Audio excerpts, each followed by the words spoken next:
속담 가운데 하늘이 무너져도 솟아날 구멍이 있다라는 말이 있습니다. 아무리 큰 위기를 만나도 분명히 길이 있을 것이다. 끝이 아닐 것이다. 이렇게 이야기하는 것입니다. 그런가 하면 하늘이 무너져도 분명히 내가 정신만 바짝 차리고 분별하고 있으면 거기에 분명히 길이 있을 것이다. 이렇게 이야기하는 것이기도 합니다. 또 생각해 보면 어떤 상황을 만났을 때에 분별해야만 길이 보인다라는 말이 되기도 합니다. 특정 상황 속에서 정말 정신이 없지만 제가 제대로 눈을 뜨고 분별해야만 내가 이제 어디로 나아가야 될지 길이 보인다라는 뜻이 되는 겁니다. 이스라엘 백성들이 가나안에 입성을 했습니다. 지난 여호수아 1장부터 4장까지 보면 요단강을 건너서 약속의 땅에 들어갔죠. 그리고 이제 5장부터 보면 약속의 땅에 들어가서 제일 먼저 그들이 한 것은 그 요단강에서 가지고 온 돌로 한 기념비를 세우게 돼요. 그리고는 길갈에서 할례를 받습니다. 광야에서 태어난 사람들은 할례를 못 받았기 때문에 이제 아브라함의 약속이 우리에게 있습니다라고 하는 고백으로 할례를 받고, 그리고 나서 유월절을 지킵니다. 원래 애굽의 모든 장자들이 죽을 때에 사실 이스라엘의 장자들도 같이 죽었어야 되는 거죠. 그러나 하나님이 어린 양의 피를 바르는 사람들은 다 그 생명을 하나님이 어린 양의 피로 대신하게 하신다라고 말씀하셨죠. 그 말은 그날 살아있는 사람들의 생명은 다 주님 것이다, 이런 뜻이 된 거예요. 그리고 각 집의 장자가 주님의 것이라는 말은 그 집에 속한 사람은 다 주님의 것입니다, 이런 고백이 되는 겁니다. 그래서 유월절을 보내면서 우리는 다 주님의 것입니다, 이렇게 고백하는 거죠. 그리고 나서 그 땅에서 난 소산을 먹게 돼요. 그리고 나니까 만나가 그칩니다. 만나가 그치면 하나님이 이제까지 우리에게 은혜를 베풀어 주셨는데 왜 이제는 은혜를 베풀어 주시지 않나, 이런 생각이 들 수도 있습니다. 식당에 가서 누가 밥을 사주면 하나님의 은혜는 풍성한 것인데 내가 번 돈으로 밥을 사 먹으면 나는 그냥 그렇게 살고 있는 거죠. 그런데 그것이 아닙니다. 그곳에 가서 그 땅에서 수고하고 소산을 거둘 수 있는 것도 주님의 은혜예요. 다른 형태로 은혜를 베풀어 주시는 것이죠. 자, 그렇게 그곳에서 정착을 시작하면서 이제 가나안 정복 전쟁을 치르게 됩니다. 그 당시에 가나안 땅은 여러 개의 도시 국가들로 이루어져 있었는데 이 백성들이 가서 그 국가들을 하나씩 이겨서 그 땅을 차지해야 했습니다. 가장 먼저 만난 성이 여리고라고 하는 성이었어요. 여리고는 꽤 큰 성이었습니다. 그래서 이제 어떻게 싸우면 되나? 5장 마지막에 보면 여호수아가 이렇게 한적하게 사람들 어느 데서 걷고 있는 장면이 나와요. 아마 얼마나 떨렸을까. 이 백성을 데리고 이제 첫 번째 전투를 치루어야 하는데 과연 우리가 이길 수 있을 것인가? 우리가 이 땅을 차지할 수 있을 것인가? 이런 여러 가지 생각이 들 것입니다. 그런데 그때에 하나님이 군대 장관을 보내시고 또 그 후에 여호수아에게 말씀하시는데 다름이 아니라 이 백성들로 하여금 이렇게 줄을 짓게 하고 무장한 군인들이 앞에 서고 그 다음에 제사장들이 중간에 서고 또 무장한 군인들이 뒤에 서고 나서는 가서 여리고성을 한 바퀴만 이렇게 돌고 오라는 거예요. 대신 도는 동안에는 아무 말도 하면 안 돼요. 그냥 나팔 소리만 계속 울릴 건데 그 소리를 들으면서 그냥 돌고 오랍니다. 무슨 생각을 했을까요?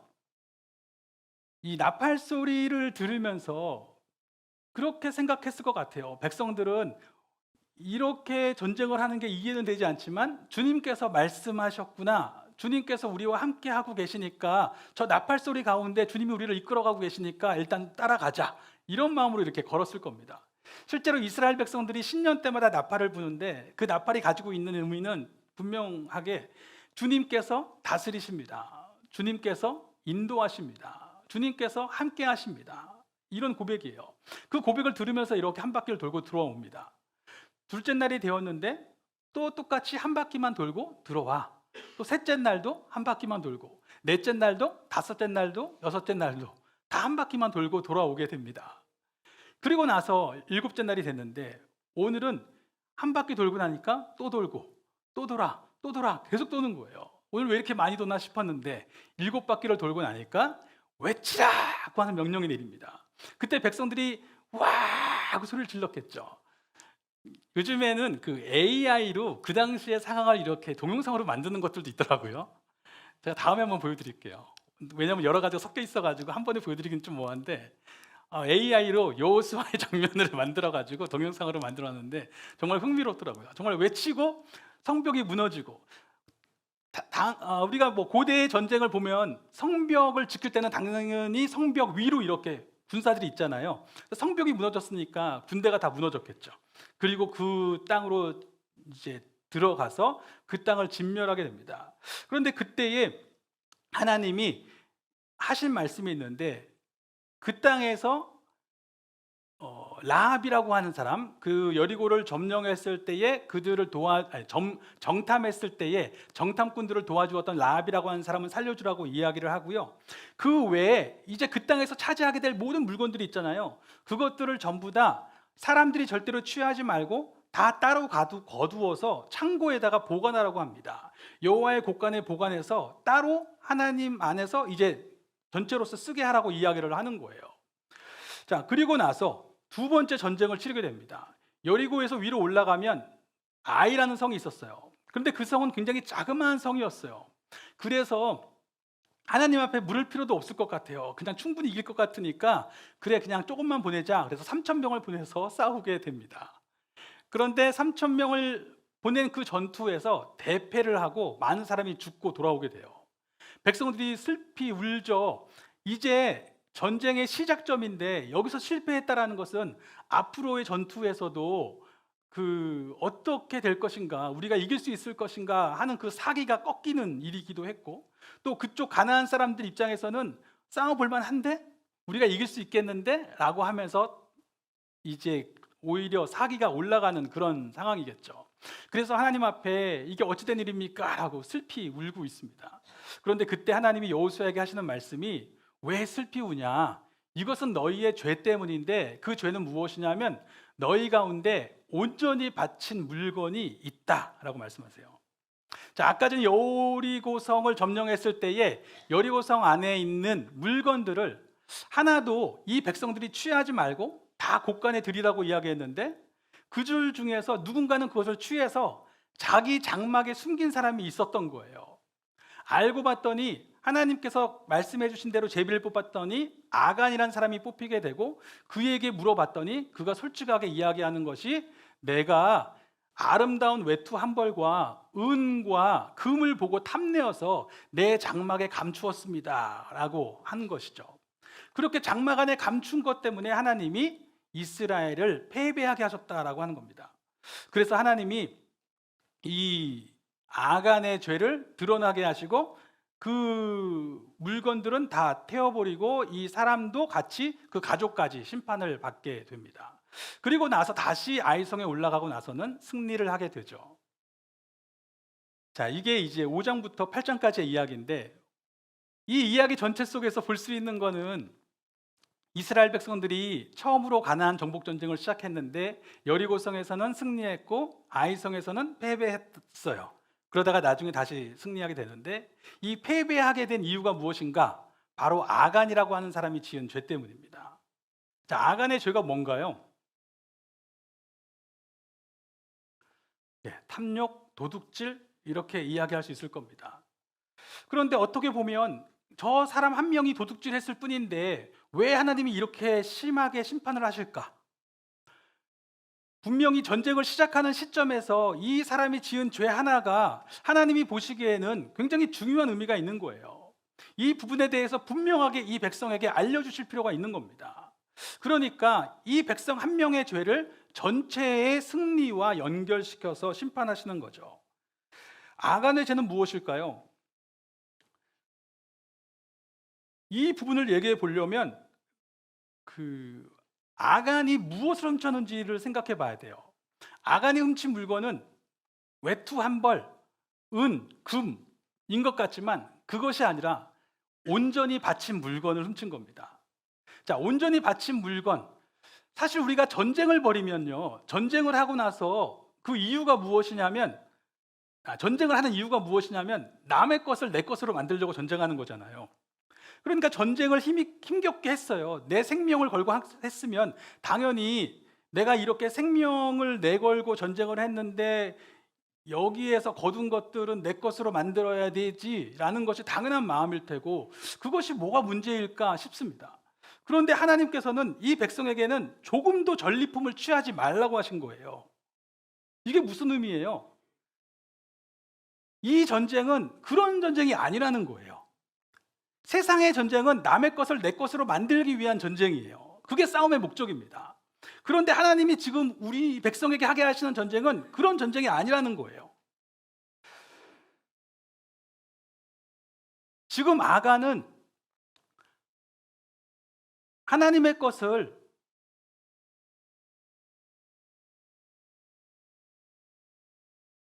내 것으로 취한 것이 단순히 도둑질한 문제가 아니라 이 전쟁의 의도를 분별하지 못하기 시작하는 겁니다. 우리가 왜 여기서 싸우는지, 우리가 왜 부름받았는지, 우리가 이 땅에 와서 뭘 하려고 하는지를 생각해 보지 않고 있는 거예요. 즉, 그는 분별하지 못하고 있는 겁니다.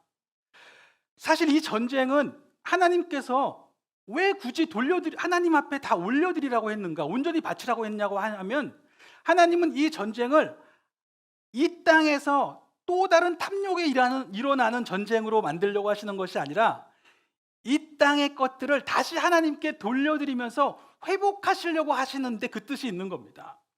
자, 여기서 같이 한번 생각해 볼 만한 부분이 이스라엘 백성들이 여리고나 가나안 땅을 정복 전쟁할 때 자주 등장하는 질문이 하나님은 왜 이렇게 잔인하십니까? 이런 거예요. 이 가나안 땅에 가서 막 진멸을 하잖아요. 그러니까 너무 잔인하다. 신약의 하나님은 너무 좋으신데 구약의 하나님은 너무 나쁘시다. 이렇게 생각할 수가 있습니다. 그런데 우리가 알아야 될 부분은 우리가 다 읽진 않았지만 그 앞에 성경에선 분명하게 고백이 되고 있거든요. 뭐라고 하냐면 이 땅은 그냥 평화롭게 살고 있는 가나안 사람들에게 가서 정복하는 전쟁이 아니에요. 이 땅은 악이 찌든 땅에 대한 하나님의 심판입니다. 이 가나안 땅이 너무 악해서 수많은 사람들이 신음하고 있었고 그 땅의 고통의 신음소리가 하나님께 들려오고 있었고 땅이 정말 그 땅 자체가 견디지를 못하고 있어서 토해내고 싶어 한다라고 고백하거든요. 땅이 그들을 토해내고 싶어 해요. 도저히 견디지 못하는 땅. 그런데 그 땅에 대해서 하나님이 심판하시려고 하는 전쟁입니다. 즉 이것은 심판이에요. 그들이 한 행동으로 인하여서 그들에게 오고 있는 열매입니다. 그런데 하나님께서 그런 심판의 와중에도 어떤 사람들은 또 구원받게 하셨어요. 누가 구원받았나요? 라합이라고 하는 사람, 또 그의 집안, 그리고 나중에 9장에 가면 기브온이라고 하는 도시 국가 하나가 통째로 다 구원받아요. 그 사람들은 어떤 사람들이냐면 그 심판받을 그 상황 속에서 하나님이 우리를 심판하시는구나, 하나님이 살아계시는구나, 나도 하나님의 백성으로 다시 살아가겠습니다 고백하는 사람들은 하나님이 받아주셨어요. 즉 이 전쟁은 그냥 잔인하게 누군가에게 가서 다 빼앗고 죽이는 전쟁이 아니라 하나님이 악을 섬멸하시는 전쟁이에요. 우리가 하나님이 선하시다고 이야기할 때에 만약에 우리 하나님이 세상에서 모든 악이 막 행해지고 있는데 전혀 관심이 없으세요. 다른 사람을 어떻게 하든 땅이 신음하든 말든 그냥 하나님은 좋으셔서 그냥 좋은 게 좋은 거야, 좋은 게 좋은 거야 이러는 하나님이세요. 그런 하나님이 선하신가요? 절대로 선하신 하나님이 아니에요. 우리가 누군가가 선하다고 이야기할 때는 심판하시는 분이 선하신 겁니다. 악에 대해서 바로잡으시는 분들, 신음하는 땅을 고치시는 분, 그 분이 선하신 거예요.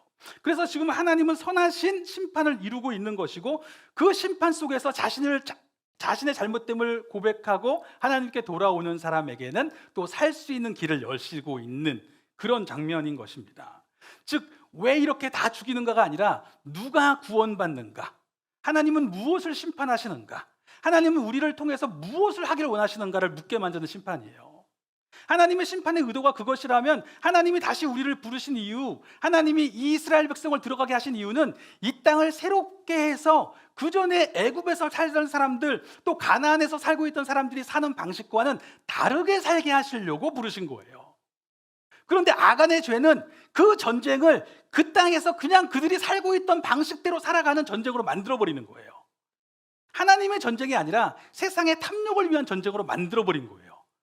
그러니까 하나님이 그 일에 대해서 분노하시는 겁니다. 전쟁을 시작하면서 이것은 반드시 이 백성들이 알아야 될 부분이에요.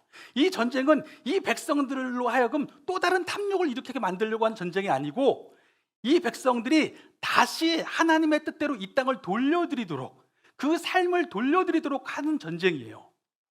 그래서 어떤 것도 취하려고 하는 것이 아니라 그곳에서 이제 하나님이 우리를 부르신 이유가 무엇인지를 묻고 살아가려고 하는 모습으로 나아가야 되는 것입니다. 교회도 그렇게 부름을 받은 것이죠. 바울이 이렇게 이야기하거든요. 나는 선한 싸움을 싸웠다.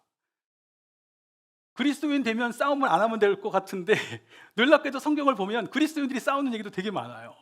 그런데 그 싸움이 무슨 얘기예요? 우리는 그냥 다른 세상의 싸움을 싸우려고 하는 것이 아니라 선한 싸움을 싸운다는 거예요. 즉 우리의 삶의 자리를 하나님께서 의도하신 삶의 모습으로 돌려드리는 싸움을 싸우겠습니다라고 고백하는 것입니다. 같이 한번 읽어볼까요? 시작.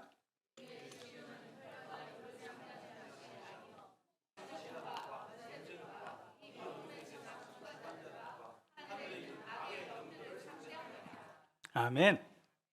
즉 우리의 싸움은 혈과 육에 대한 것이 아니라는 거예요. 악한 마귀 사단이 우리의 싸움을 분노로, 낙심으로, 혈과 육에 대한 것으로 자꾸 만들려고 할 때마다 우리는 우리의 싸움이 이것이 아니라는 거예요. 하나님은 지금 오히려 우리는 그 마귀와 싸우고 있는 거예요. 그렇게 살게 하는 마귀와 싸우면서 하나님은 우리로 하여금 이 상황 속에서 하나님이 주신 생명으로, 그리스도의 생명으로 하나님의 뜻을 물으면서 살아가는 그 싸움을 싸우고 있는 것이다.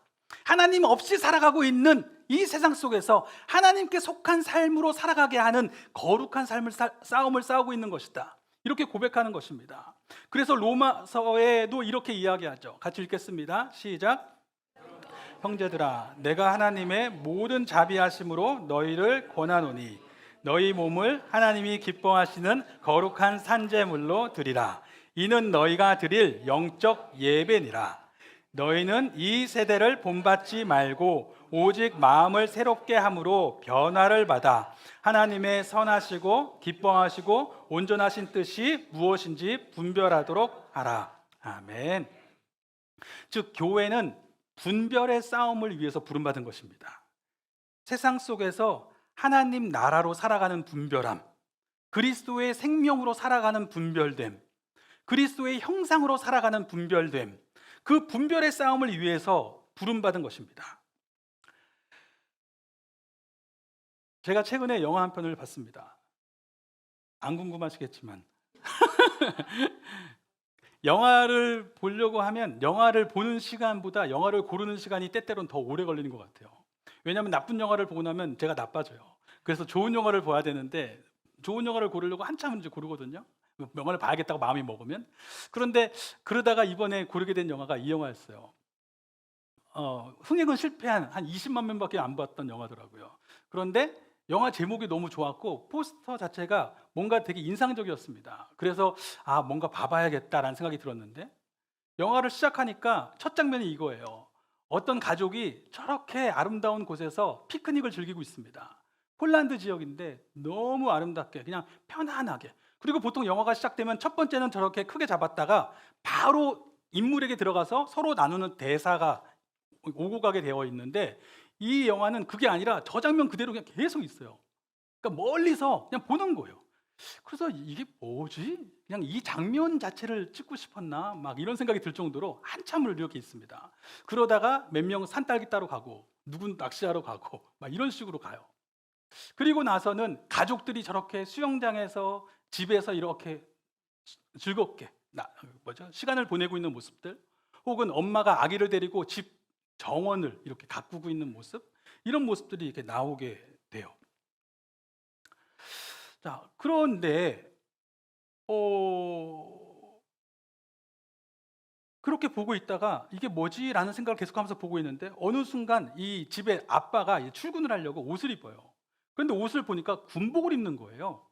그래서 웬 군복이지? 했는데 이제 완장을 딱 차는데 보니까 나치의 표시가 이렇게 있는 거예요. 이 사람 나치 군인이구나.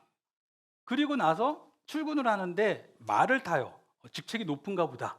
그리고 그 부하가 와서 딱 인사하면서 소장님 딱 이렇게 이야기합니다. 이 사람이 소장이구나. 그리고 나서 딱 보니까 옆에 수용소로 들어간다는 거예요. 딱 봤더니 저 뒤에, 집 바로 뒤에 저렇게 벽돌로 있는 건물이 있는 거예요.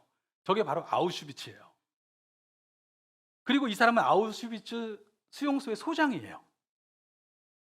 그러고 나니까 갑자기 앞에서 봤던 장면들이 이해되기 시작하는 거예요. 이 집에 아침마다 이 한 그 직원이 이렇게 포대자루를 가지고 와요. 그래서 집에다가 이렇게 포대자루를 놓고 가거든요. 그러면 그 엄마가 그걸 가지고 들어가서 이렇게 쏟아붓고, 거기서 이제 좀 허접한 거는 그 일꾼들 갖고 싶은 거 가지라고 하고, 좋은 것들은 자기가 가지고 올라가요. 그래서 저 뭐 어디서 무료 나눔했나 보다 이렇게 생각한 건데, 알고 봤더니 그게 다 압류품들이죠. 이 유태인들을 나치가 끌고 올 때 1인당 45kg까지는 갖고 오게 했거든요. 그런데 그 집에서 살다가 45kg만 가지고 오면 제일 좋은 물건들을 이렇게 모아서 갖고 올 거 아니에요. 근데 수용소에 들어오면 그대로 다 압류당하는 거예요.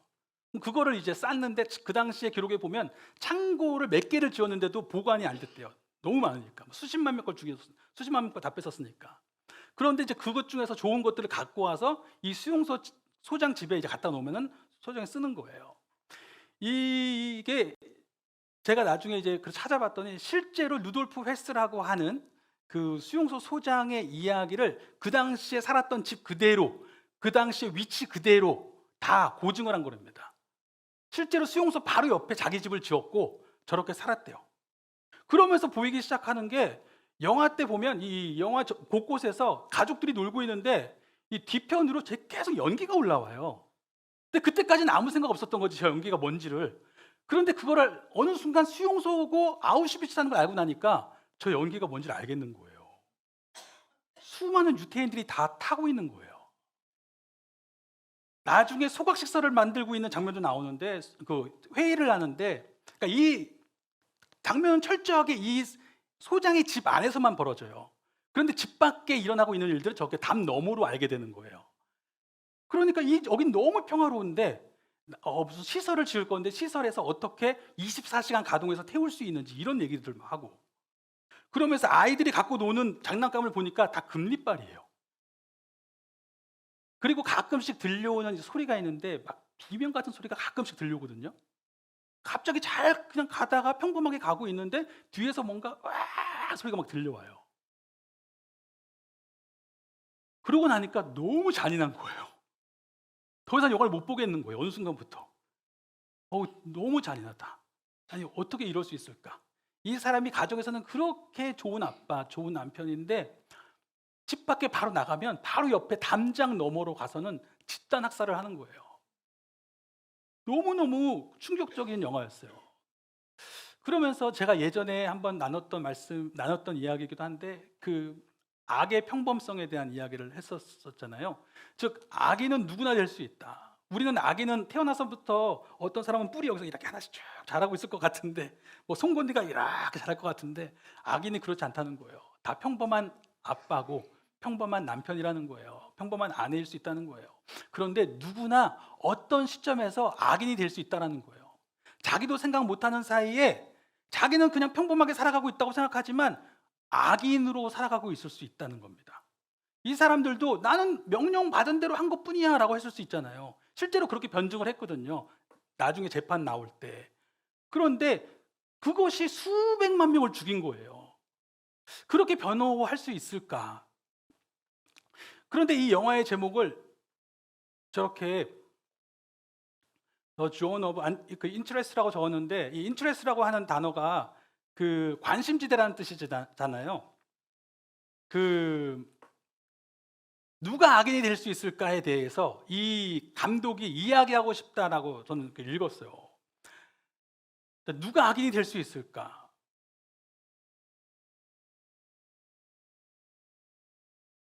이 감독에 의하면 악인은 자기의 담장 안에서만 살아가는 사람이 악인이 되어지는 거예요.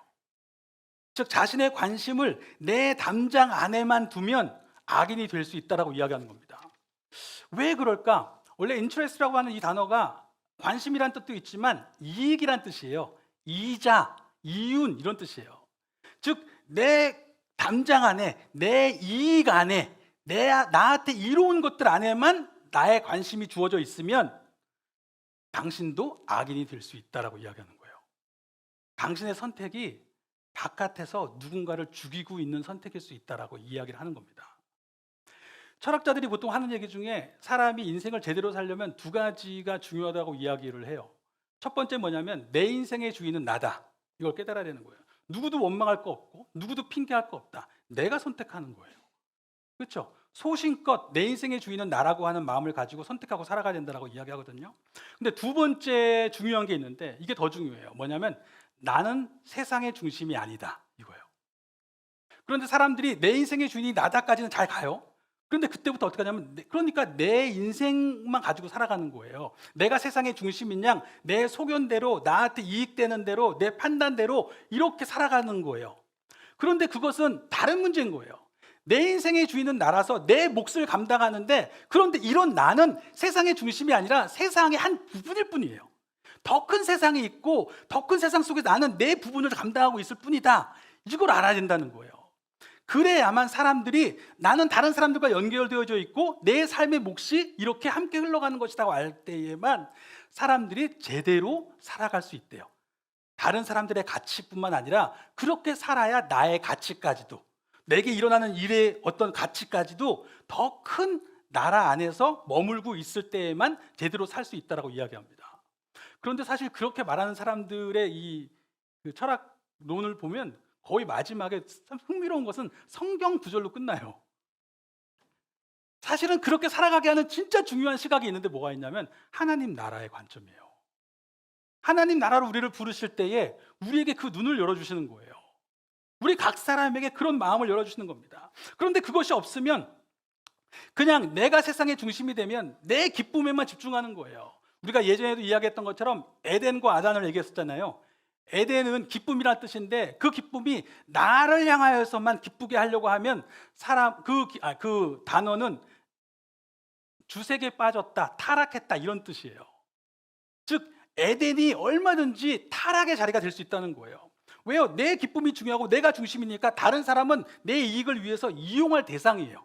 나한테 이로우면 이용하고 아니면 버리면 되는 거예요. 소비 대상이에요. 그런데 그렇게 다른 사람들을 비인간화시키는 거죠. 그냥 물건이에요. 그러니까 그게 그 사람들에게 어느 순간 나도 모르게 악을 행하기 시작하는 겁니다. 그리고 그것은 나에게도 돌아와요. 왜요? 나도 그 사람들에겐 이용 대상이 되는 거예요. 그러면 내 가치도 그냥 이용 가치가 없으면 아무 의미도 없는 거예요. 내 삶을 망치는 겁니다. 즉 우리도 내 담장, 내 이익에만 머무르면 악인이 될 수 있다라고 이야기합니다. 이 영화의 감독이 마지막에 그 인터뷰한 걸 보니까 이렇게 얘기하더라고요.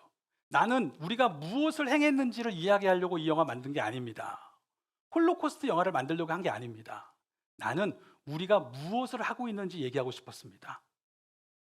우리도 분별하지 않고 내 담장 안에서 내 이익 안에서만 살아가면 우리도 분명히 악인이 될 수 있습니다. 우리는 대부분 나는 피해자라고 생각하고 살아가는 거예요. 다른 사람들이 나를 실망시켰고 다른 사람들이 나를 이렇게 만들었다고 나는 피해자라고 생각하고 살아가지만 우리 자신이 가해자일 가능성이 더 높습니다. 이렇게 이야기합니다. 성경에서는 악인이 누구입니까? 라고 이야기할 때에 그 마음에 하나님이 없는 사람이라고 이야기해요. 하나님이 없기 때문에 내 장막에만 머무르는 거죠. 하나님의 기준이 없는 거죠. 내 탐욕만을 위해서 싸우는 것이죠. 마귀는 끊임없이 우리로 그렇게 살게 하는 것이죠. 혈로, 육으로 그렇게 살게 하는 것이죠. 마귀는 살인하는 자고 거짓말한다고 이야기하잖아요. 우리로 하여금 우리 안에 있는 그리스도의 생명을 생각하지 못하게 만들고 하나님의 일하심을 바라보지 못하게 만들고 그냥 육체로만 살아가게 만드는 것이죠. 분노함으로, 낙심함으로 그냥 그렇게 살아가게 만드는 것입니다. 그러나 우리는 그 마귀와의 영적 싸움을 위해서 부름받은 거예요. 우리는 이 땅에서 하나님께 복종하는 삶을 위해서 하나님을 인정하는 삶으로 부름받은 것입니다. 하나님의 계심을 알기 때문에 하나님의 일하심을 알기 때문에 오늘 그리스도의 생명 안에서 나를 부르심을 알기 때문에 오늘 하나님이 나를 향하여서 원하시는 것이 무엇인지를 묻기 시작하고 하나님이 다른 지체들을 향하여서 가지고 계신 마음이 무엇인지를 보기 시작하고 그렇게 눈이 바뀌는 것입니다. 그것이 선한 싸움이에요. 그것이 선한 싸움은 다름이 아니라 우리의 삶을 주님께 돌려드리는 거예요. 주님의 시선으로, 그 시선 속에서 다른 사람들의 가치를 하나님의 자녀로 보는 것이고, 그들의 모든 삶의 자리가 나와 연결되어 있다는 걸 알기 때문에 그들에게 고마워하는 것이고, 그렇게 고마워하면서 그 사람들의 가치를 인정해 줄 때에 그 사람들을 살리는 것이기도 합니다. 그리고 그 가치가 그대로 내게로 돌아오는 거예요. 다른 지체를 바라본 아버지의 마음이 날 향하여서 내가 살기를 바라시는 아버지의 마음으로 돌아오는 겁니다. 지금 여기에서 내 몫을 믿으며 살아가게 되는 것입니다. 결국 우리는 분별해야만 합니다. 아간의 죄는 분별함을 잃은 거예요.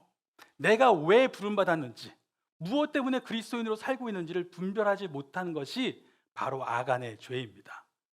하나님은 우리로 하여금 그냥 세상에서 내 장막을 더 잘 짓고 살게 하려고 부르신 것이 아니라 우리의 삶을 주님의 장막에 거하게 하시려고 부르신 거예요.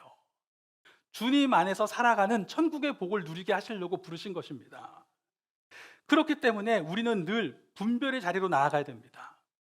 내 자신이 내 삶의 모든 싸움을 혈과 육으로 상대하려고 할 때마다 하나님께서 오늘 이 일을 통하여서 무엇을 말씀하려고 하시는지 분별하면서 다시 주님께 돌려드리는 거예요. 이 사건도, 이 일도, 이 물질도, 이 시간도, 이 몸도 주님께 돌려드려서 주님께서 그리스도의 생명 가운데 살게 하시는 이 생명으로 오늘 하나님이 원하시는 삶의 자리가 어떤 것인지를 물으면서 살아가라고, 타락했던 세상을 다시 하나님의 것으로 만들어 드리라고 우리를 부르신 것입니다. 그 삶을 위해서 살아가기를 원합니다. 그렇기 위해서는 분별의 자리로 나아가야 될 거 아니에요. 어떻게 나아갈 수 있을까요? 우리가 오늘 읽은 본문들에서 5장에서 8장까지의 내용에서 간단하게 두 가지만 잠깐 얘기하고 나아가면, 그 여호수아도 전쟁에 나가기 앞서서 참 떨렸을 거 아니에요. 그래서 아까 말씀드렸던 것처럼 한적한 곳에 가서 이렇게 어떻게 될까 생각하고 있는데, 그때 하나님의 군대 장관을 만납니다. 군대 장관이 여호수아에게 나타나서 이렇게 이야기를 하죠.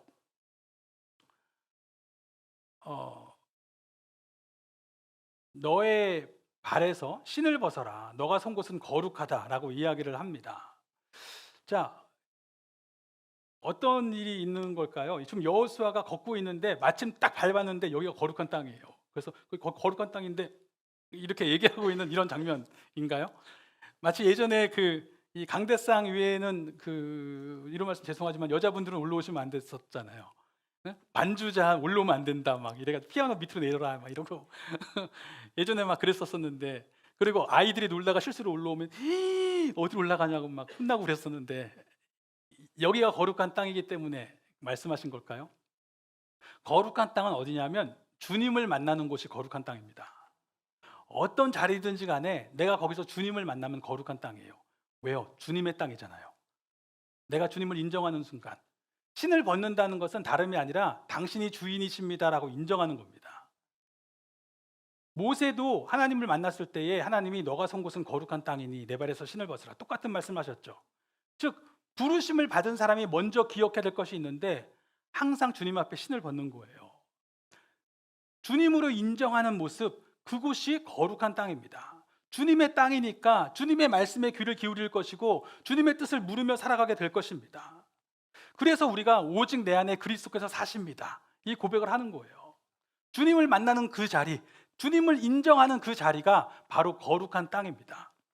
그리고 우리가 말씀과 기도 생활을 하는 이유도 거기에 있는 거예요.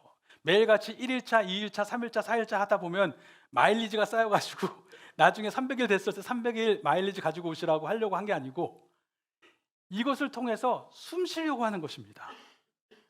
날마다 성령의 능력 안에서 이 말씀으로, 기도로, 하나님의 생명으로 깨어있기 위해서 신을 벗는 행위가 말씀과 기도를 하는 행위입니다. 그런가 하면 아간이 이 죄를 깨달을 때 어떻게 깨달은 거예요? 혼자 있을 때 깨달은 게 아니에요. 혼자서는 자신이 잘못하고 있다는 걸 깨닫지 못했어요. 하나님의 백성으로 함께하고 있었기 때문에 깨달은 것입니다. 이 사도행전을 보면 우리가 이미 보았던 것처럼 성령을 받고 나서 복음이 선포되고 나니까 교회가 형성이 돼요. 왜 성령께서 교회를 형성하셨을까? 분명히 그것이 우리에게 유익하니까. 그럼 모여서 뭐 하는가 봤더니 사도의 가르침을 받는데요. 사실 복음이라고 하는 단어는 중립적인 단어입니다.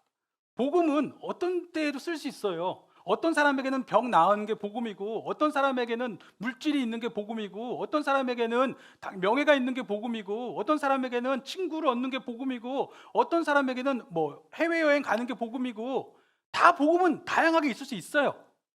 그런데 진짜 복음이, 그런 많은 복음들 속에서 사도적인 복음, 예수님이 우리에게 가르쳐 주신 복음, 그 복음을 지키기 위해서 함께 모여 있는 것입니다.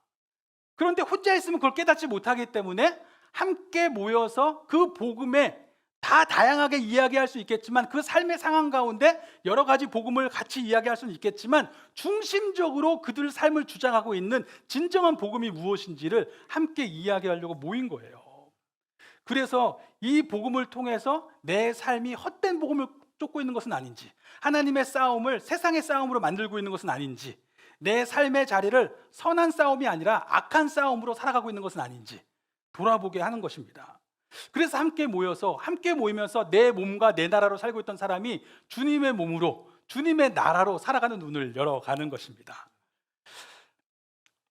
다른 여러 가지로 생각해 볼 수도 있겠지만, 내가 분별의 자리로 깨어 있으려면 이 두 가지가 중요합니다. 매일같이 신을 벗는 모습, 그리고 함께 규칙적으로 모여서 하나님의 그 복음 안에서 내 삶을 돌아보는 모습, 이렇게 분별하여서 내 생명을 돌려드릴 수 있을 때에, 그때에 하나님 백성을 통해서 하나님이 의도하신 삶을 누리게 될 수 있을 것입니다. 우리의 싸움은 내 장막을 채우기 위한 싸움이 아닙니다. 하나님은 우리가 분별하기를 원하십니다.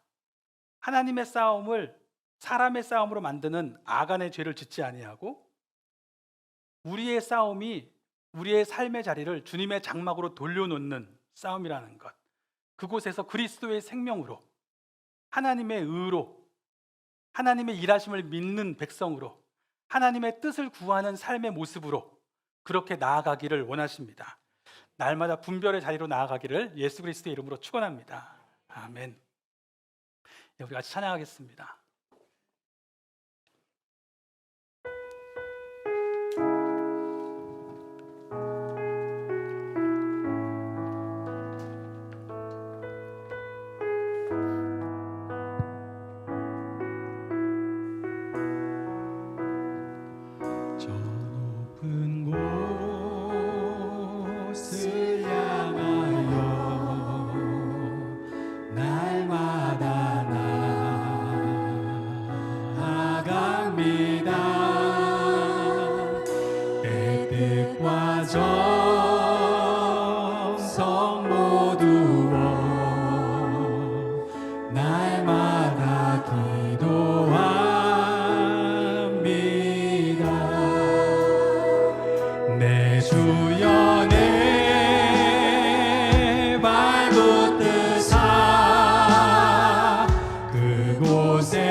날마다 바라보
4절입니다. 험하고 높은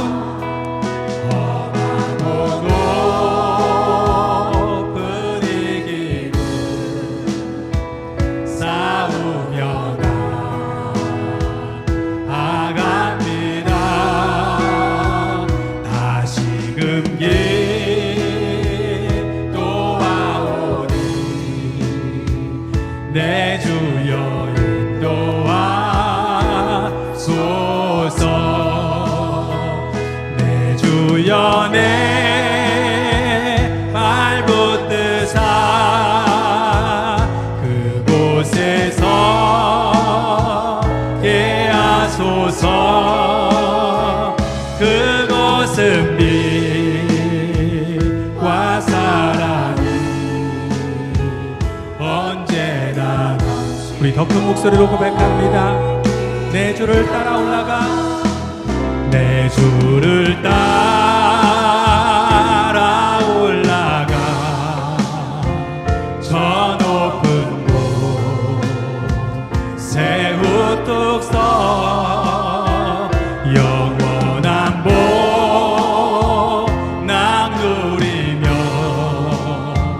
즐거운 노래 부르리. 내 주여 내 발 붙드사 그곳에서 하소서. 그곳은 빛과 사랑이 언제나 넘치옵니다. 내 주여 내 발 붙드사 그곳에서 하소서. 그곳은 빛과 사랑이 언제나 넘치옵니다. 내 주여 내 발 붙드사, 내 주여 내 발 붙드사 그곳에서 하소서. 그곳은 빛과 사랑이 언제나 넘치옵니다.